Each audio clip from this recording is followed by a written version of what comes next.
예, 장관님 국정감사 준비하느라 고생 많으셨습니다.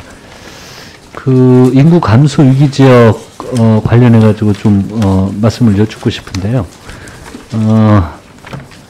그 10월 중순경에 이제 인구 감소 지역 지정을 할 텐데 이게 이제 최초의 일이고 인구 감소 지역으로 제정이 되면은 뭐 행정적, 재정적 특례도 받고 또 국고보조금 공모에서도 또 우대를 받을 수가 있고요.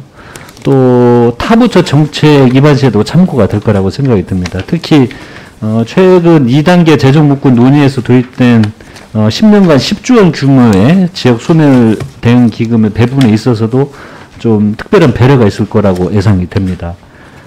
그래서 최근에 이제 인구 감소 지역 지정에 관해서 지자체의 관심이 현재 아주 뜨거운 상황입니다. 국군법에서는 인구 감소 지역 지정에서 마지막에 균발이의 심의를 거치게는 되어 있지만 감소 지역 지정 기준을 행안부에서 결정을 하기 때문에 실제로는 뭐 장관님께서 지정 권한이 있다 해도 과언이 아닐 거라고 생각이 듭니다. 근데 이제 인구 감소 지역 지정에 관한 객관적 지표가 확정이 되었거든요. 그리고 이거 관련해서 지난 월요일에랑은 행안부하고 지자체하고 그 회의를 했는데 저희 의원실에서 관련된 자료를 좀 달라고 했더니 공개를 않고 있거든요. 않고 있는 이유가 뭡니까? 예, 공개를 않고 있는 건 아니고요. 이제 저희들이 그동안 용역을 했습니다. 몇 차례 상임위에서 말씀드린 대로 우선적으로 지표 지수를 할 수 있는 용역을 해서 그 결과가 나와서 상당 부분 이제 그걸 확정하게 됐습니다. 다만 이걸 균발이 심의를 해야 합니다. 그래서 심의하기 전에 이제 공개하는 것이 문제가 있다고 해서 그랬는데 오히려 저는 이 부분에 대해서 적극적으로 이렇게 자료 제출해서 의견을 듣도록 하겠습니다. 전혀 예를 들어서 제가 이제 그 균급법을 발의를 했는데 이제 기준이 정해지면 당연히 그것에 따라서 해야 되겠죠. 하지만 이 법을 발의한 사람 입장에서 보면 이 공론화 과정이 이 내용에 대한 그 충분한 토의와 논의를 하는 과정이거든요. 그리고 의원들의 생각을 행안부에 제안을 해서 이 평가 기준이 맞는 건지 이런 방향에 대해서 제시도 해보고 그럼 또 행안부에서는 이 기준은 뭐 어떤 원칙을 가지고 할 수밖에 없잖아요. 왜? 다른 많은 지자체가 경쟁을 하니까. 그러면 그런 좀 평가 기준에 대한 생각 이런 것들을 뭐 좀 짧게라도 의견도 우리 거꾸로 좀 여쭤보고 의원들한테 관심 있는 의원들한테는 열어보고 그런 걸 소통을 하고 그러면 굉장히 좀 좋을 것 같은데 이거와 관련된 자료를 좀 요청을 했는데 안 와가지고요. 예, 일단 뭐 제가 이제 사실은 어제 그 부분에 대한 이야기를 듣고요. 예. 저는 방금 의원님 말씀에 100% 공감을 합니다. 예. 그래서 적극적으로 자료도 제출하고 예.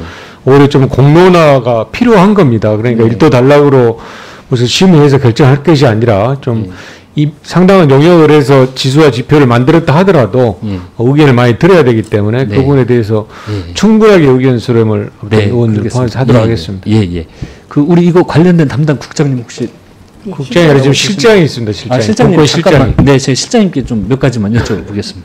앞으로 좀 나와 주시겠어요?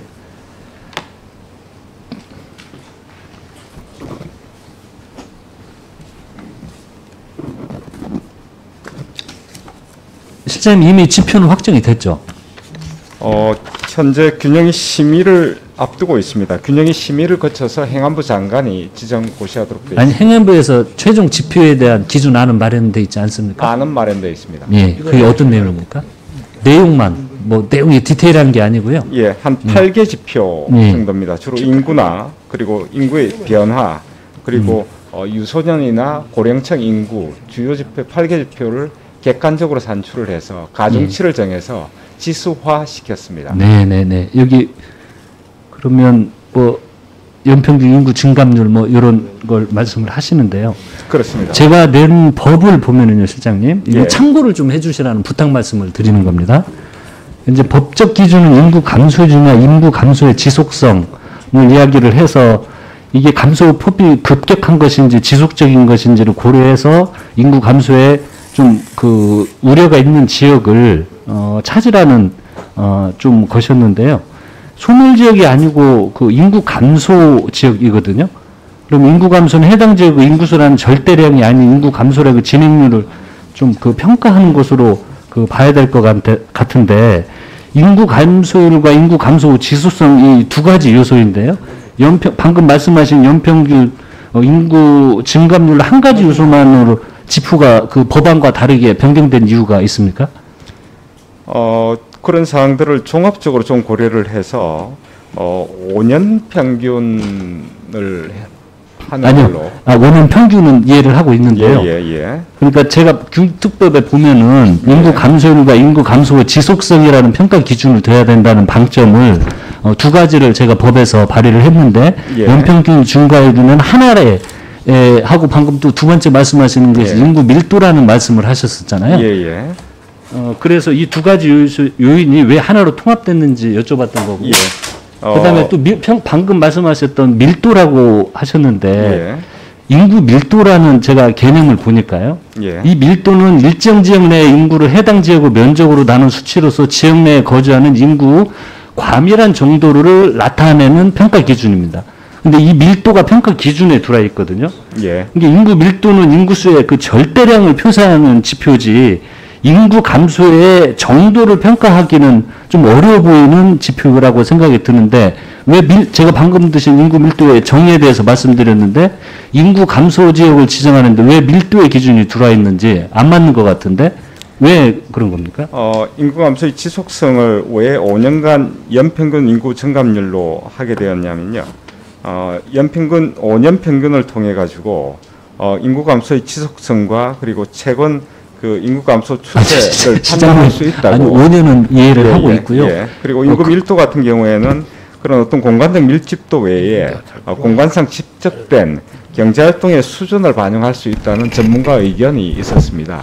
그래서 그런 의견을 반영했다고 이해해 주시면 되겠습니다.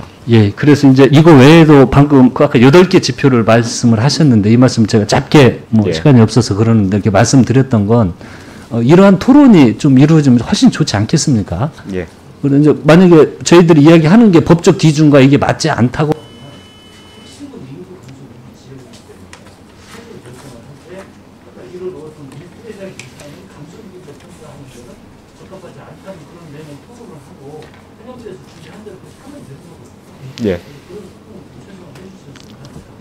알겠습니다. 아무튼 그 부분에 대해서 아까 의원님께 말씀드린 대로 저희들이 최종 확정 전에 충분하게 공론화하고 또 의원님들의 의견을 듣도록 하겠습니다.